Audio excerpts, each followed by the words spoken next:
Hello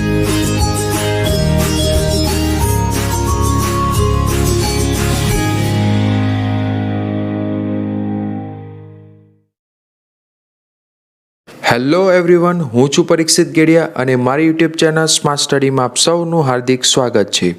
આજે આપણે આ વિડીયોમાં CITS RPL માટે રજિસ્ટ્રેશન કર્યા બાદ ઓનલાઈન ફોર્મ કેવી રીતે ભરવું, કયા ડોક્યુમેન્ટ્સ અપલોડ કરવા, રજિસ્ટ્રેશન ફી ₹500 કેવી રીતે ભરવી તે દરેક વિશે વિગતવાર માહિતી મેળવીશું। વિડીયો શરૂ કરતા પહેલાં હજુ પણ જેમણે આ વિડીયો ના જોયો હોય તેમણે એકવાર જોઈને RPLના આ વર્ષના સંપૂર્ણ શિડ્યુલ વિશે, સ્પોન્સર લેટર કેવી રીતે મેળવવું તેના વિશે તથા ઓનલાઈન રજિસ્ટ્રેશન કરી આઈડી ક્રિએટ કેવી રીતે કરવું તેના વિશે માહિતી મેળવી લેવી। હવે શરૂ કરીએ આજનો આ વિડીયો।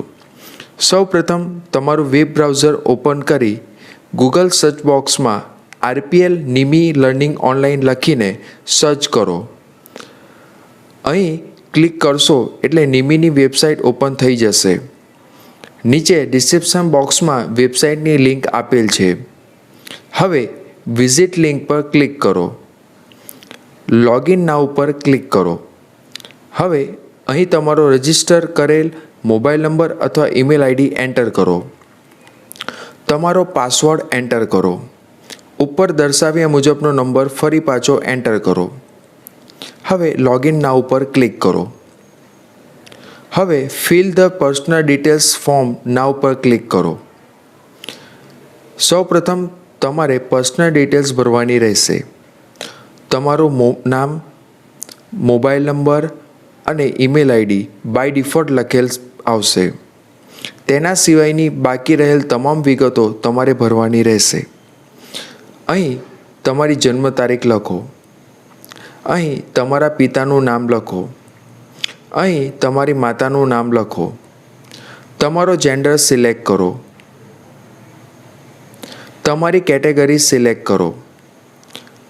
જો તમે ફિઝિકલી ચેલેન્જ હોય તો યસ સિલેક્ટ કરો, અન્યથા નો સિલેક્ટ કરો।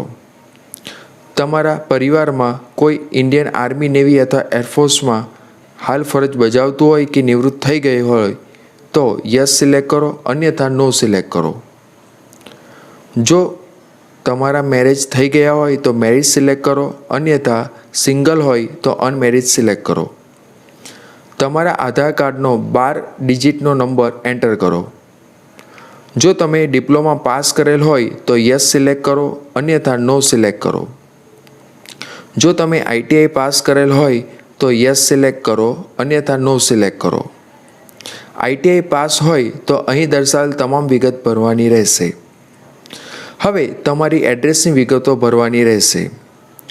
સૌપ્રથમ તમારે તમારી પરમનન્ટ એડ્રેસ ડિટેલ્સ એટલે કે કાયમી સરનામાની વિગતો ભરવાની રહેશે, જેમ કે તમારા ઘરનું સરનામું, શહેરનું નામ, રાજ્યનું નામ, જિલ્લાનું નામ, pin code number, permanent contact number વગેરે દાખલ કરવાનો રહેશે।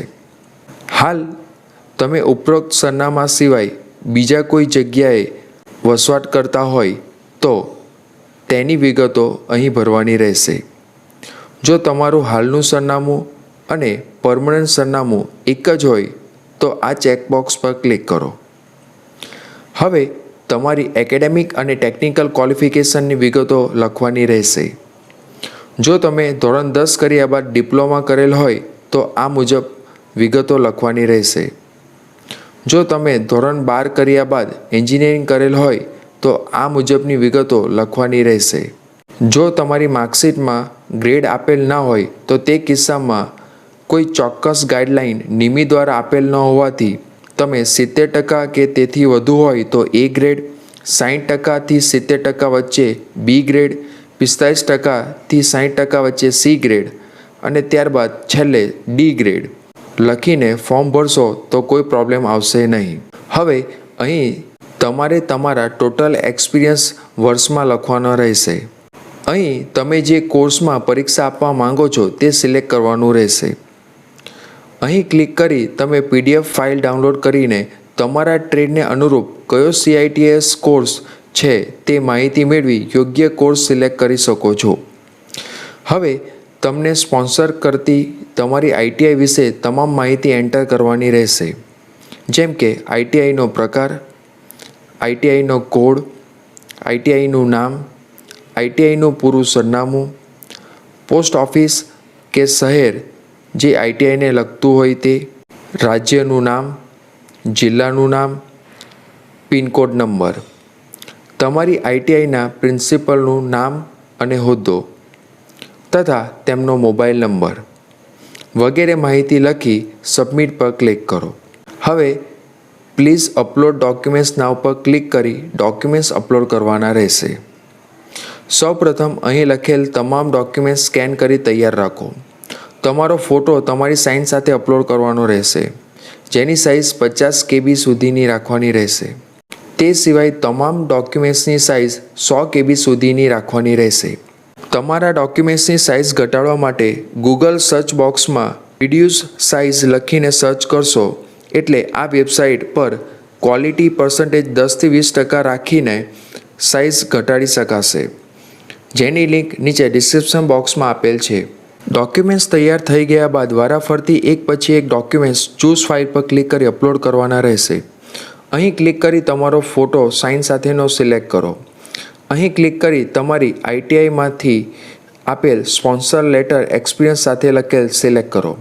અહીં ક્લિક કરી તમારી ધોરણ 10 અથવા ધોરણ 12ની સર્ટિફિકેટ સિલેક્ટ કરો.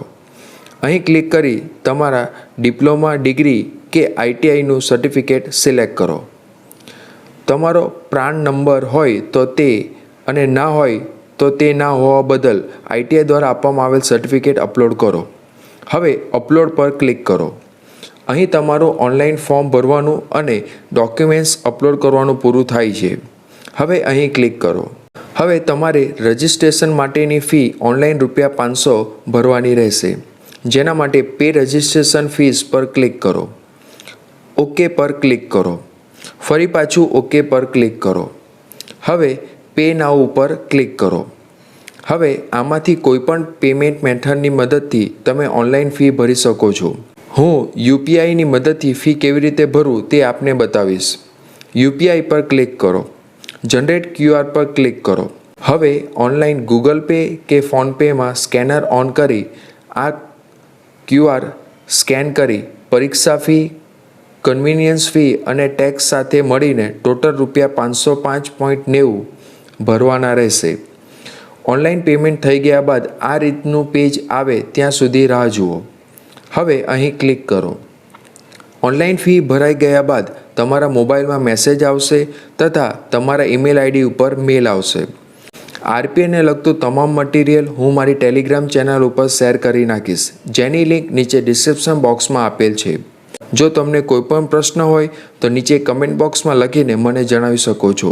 જય હિન્દ, વંદે માતરમ.